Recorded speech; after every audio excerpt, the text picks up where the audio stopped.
बोलो शिव महाराज की जय। एक लड़का और एक उसकी माँ थी। दोनों बहुत ही गरीब थे और माँ जो थी वो शिव भगवान जी की बहुत बड़ी भक्त थी। दोनों बहुत गरीब थे और लड़का को भूख लगी थी। लड़का बोल रहा था, माँ माँ मुझे भूख लगी है। वो परेशान हो रही थी कि घर में कुछ भी नहीं है, मैं अपने बेटे को खाने के लिए क्या दूँ। और ये सोचते सोचते वो खोजते खोजते एक जंगल में पहुंच गई। जंगल में पहुंची तो उसने देखा कि शिव गुरु साधु के रूप में बैठ कर के लिट्टी बना ले रहे हैं। तो उन्होंने कहा कि हे गुरु महाराज जी, आप मुझे एक लिट्टी दे दीजिए, मेरा लड़का बहुत भूखा है। तब उन्होंने कहा, एक क्या, तुम 2 लिट्टी ले लो, एक तुम खा लेना और एक अपने बेटे को दे देना। और वो लिट्टी लेकर के आई, अब एक लिट्टी बेटा को दी और एक लिट्टी अपना खाई और खा करके सब सो गए। अगले दिन शाम के समय लड़का फिर बोलने लगा कि माँ माँ बहुत तेज से भूख लगी है। उसकी माँ सोच में पड़ गई, अब मैं क्या करूँ। फिर वो खोजते खोजते जंगल में गई। जंगल में गई तो उसने देखा कि वही शिव गुरु महाराज साधु के रूप में वहाँ पर लिट्टी बना रहे हैं। तो कही, हे गुरु जी, आप हमको एक लिट्टी दे दीजिए, मेरा बच्चा बहुत भूखा है। तब उन्होंने उसको 3 लिट्टी दी। बोली, एक लिट्टी तुम खाना, एक लिट्टी अपने बेटे को देना और एक लिट्टी को जमीन में गाड़ना, उस जगह गाड़ना जिस जगह तुम चाहती हो कि तुम्हारा घर हो, तो तुम्हारी सारी परेशानियां दूर हो जाएंगी। तो वो तीनों लिट्टी लेके घर पे आई और उसने अपने बेटे को कुछ नहीं बताया। एक लिट्टी बेटे को दी और एक लिट्टी अपना खाई और एक लिट्टी उसने क्या किया, जमीन में गाड़ दिया। गाड़ करके ले गई और वहीं पर उसने अपने बेटे को सुला दिया। जब सुबह बेटे की आंख खुली तो देखा कि वो तो पलंग पे सो रहा है और उसका अच्छा सा घर बन गया है। फिर उसके मन में डाउट होने लगा कि माँ आखिर रात को जंगल की तरफ जाती तो ऐसा क्या ले आई जिससे रातों रात हमारे घर में सब कुछ बदल गया और मेरे पास सब कुछ हो गया। लेकिन वो अपनी माँ से पूछा नहीं। ये बात उसके मन में हर समय घूमती रहती है, लेकिन सोचता माँ को पूछूंगा तो माँ को बुरा लगेगा, इसलिए उसने माँ से पूछा ही नहीं। तो सोचा, मैं अपने घर की बात किसको बताऊं। अगर किसी को बताता हूँ कि मेरी माँ शायद सही औरत नहीं है तो मेरी बदनामी होगी। तो सोचा मैं किसी को नहीं बताऊंगा, जब मेरी शादी होगी और मेरी बीवी आएगी तब मैं उसको बताऊंगा।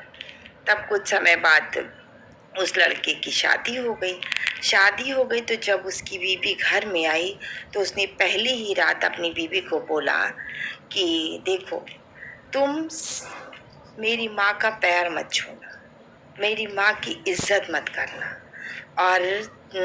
और उनको खाना पानी भी नहीं पूछना, उनकी किसी बातों का ज़्यादा ढंग से जवाब मत देना, उनके पास ज़्यादा जाने की भी ज़रूरत नहीं है।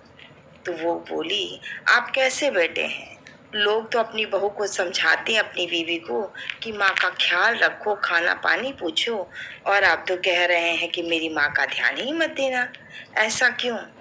तो कह रहे हैं कि मैंने कहा ना कि मेरी माँ सही औरत नहीं है, तो उसका इतना सब कुछ करने की ज़रूरत नहीं है। तो उसने कहा ठीक है। तो फिर अगले दिन बहू नहा धो करके सब रात रिश्तेदारों का सबका पैर छुई, अपनी सास का पैर नहीं छुई। सास को ये बात बहुत बुरी लगी। फिर सोची, हो सकता है सब में बहू भूल गई है इसलिए मेरा पैर नहीं छुई। बहू ने सबको खाना खिलाया, अपनी सास को खाना ही नहीं दिया। सास को फिर बुरा लगा। फिर वो देखती कि वो सबसे बातें करती, सबका ध्यान देती, जब मैं बातें करने चलती तो उठ के वो चली जाती।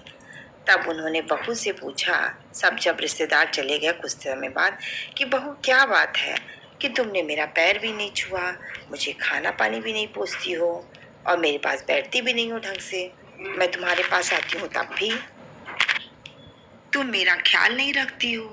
तब उसने कहा कि आपके बेटे ने ही तो मुझे मना किया है ये सब काम करने के लिए, और कि मेरी माँ का ध्यान मत दो, इसीलिए क्योंकि मेरी माँ सही औरत नहीं है। तो उसकी माँ को बहुत बुरा लगा।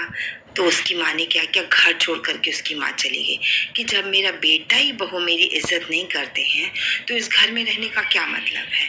और उसकी माँ घर छोड़ करके चली गई गांव जंगल में, और जंगल में जाकर के वहीं एक शंकर भगवान जी का मंदिर था, उसी मंदिर में वो रहने लगी। और इधर बेटा, इसका बेटे का ढंग से काम भी नहीं चलता, घर में खाने खाने के लाले पड़ने लगे।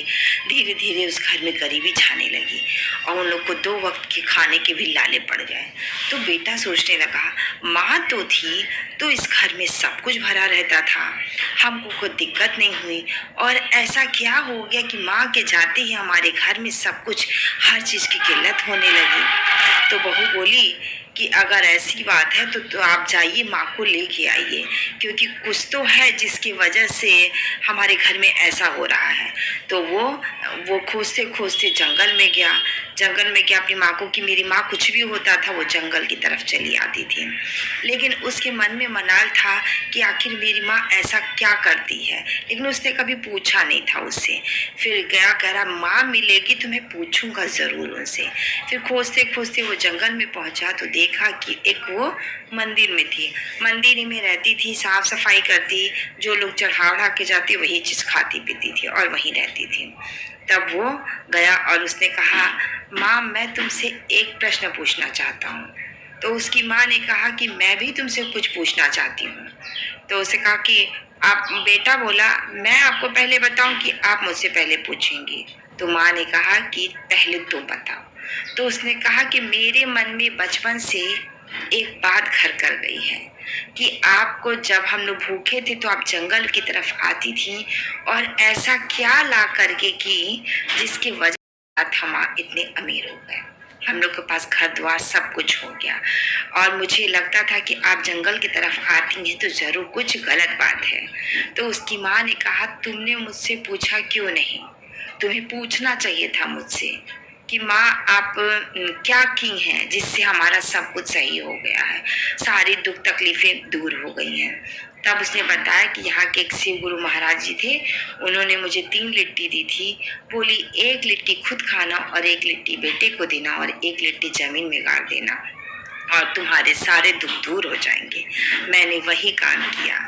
तो उसने कहा कि हे भगवान जी, मैंने कितनी बड़ी गलती की और अपनी माँ को गलत समझा और कहा माँ अब तुम घर चलो, और उसे वो घर ले आया, कहा उस गलत फहमी में। इसलिए अगर आपको मेरी कहानी पसंद है तो लाइक करें और सब्सक्राइब करें। अब भगवान करे जैसे उसके दिन पलटे वैसे सबके दिन पलटे।